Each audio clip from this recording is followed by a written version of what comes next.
ඔයා පුදුම මිනිස්සෙක්. මෙච්චර ලොකු පොතක් මෙච්චර ලස්සනට ලියලා තියෙන්නේ. මේ ඒ කියවපු පිටු දෙක තුන මට හරිම රසවත්. ඔයා කවුද? ඔන්න ඉතින් ඒකට හොඳම උත්තරේ නිහංස ඔයා කවුද කියන එකට උත්තරේ මගේ අකුරු වලට ආදරය කරපු අය හරි ලස්සනට මේ විදියට කමෙන්ට් කරලා තියනවා දැක්කම මට දැනුණු සතුට වචන වලින් කියා ගන්න බැරි තරම් එකක් වුණා. ඇත්තටම අවුරුදු මම දැන් 2015 ඉඳන් තමයි ඔන්ලයින් නවකතා ලියන්නේ.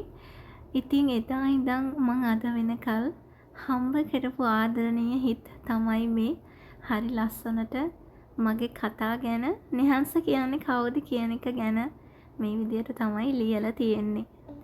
මට මහන්සි හිතෙන හැම වෙලාවකම ආයෙ ලියන්න බෑ කියලා හිතෙන හැම වෙලාවකම මම මේ කමෙන්ට්ස් කියවනවා.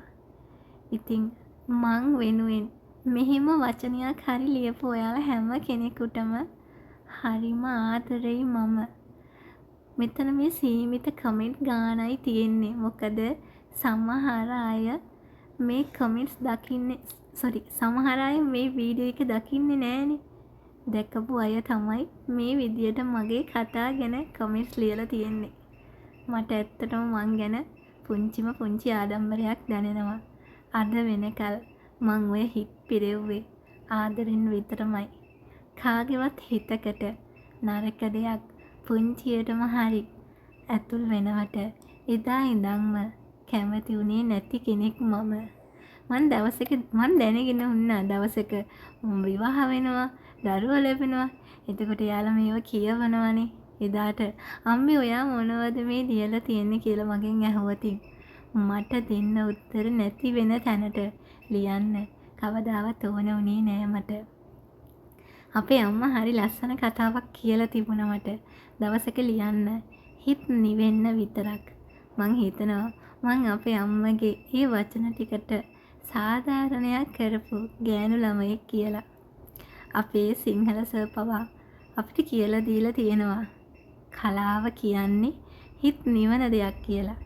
ඉතින් අපේ සර් පවා මේ වීඩියෝ එක දැක්කොත් සතුටු වේවි. මම නිහංසා කියන මගේ ගෝලයා හරි ලස්සනට හදලා තියෙනවා කියලා. ඉතින් මට දැනුණු සතුටට තමයි මම මේ වීඩියෝ එක කළේ. ඔයාලා මේ වීඩියෝ එක දකීවි. ඉතින් මගේ කතා කියවපු කෙනෙක් නම් කමෙන්ට් එකක් දාලා යන්නත් අමතක කරන්න එපා. ඒ වගේම මේ දවස්වල මගේ කතා පිටු වෙබ් එකේ යන රක්ත නව කතාව කියවන්නත් එකතු වෙන්න කියලා ඔයාලට හරි ආදරෙන් මතක් කරනවා මම. ඒ වගේම මගේ නව කතා පොත් මේ දවස්වල වැඩියෙන්ම සේල් වෙන්නේ කයාල් සර් සහ කළු කෙල්ල නව කතා පොත. ඉතින් ඔයාලට මේ නව කතා පොත් දෙකත් මිලදී ගන්න පුළුවන්. ඒ වගේම මගේ නව කතා පොත් ගොඩාක් තියෙනවා. මං ඔයාලට මගේ WhatsApp නම්බර් එක කියන්නම්. 077යි 488යි 34යි 12.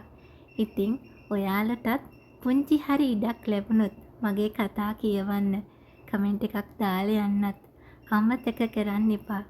ඉතින් මේ පුංචි කමෙන්ට් ප්‍රමාණයක් විතරයි මං ඔයාලට පෙන්නුවේ. මොකද වීඩියෝ එක දිග වැඩි වෙනවනේ. ඒ නිසා එහෙනම් ගිහින් එන්නම් හැමෝටම හැමදාම ආදරෙයි මං. බුදු සරණයි.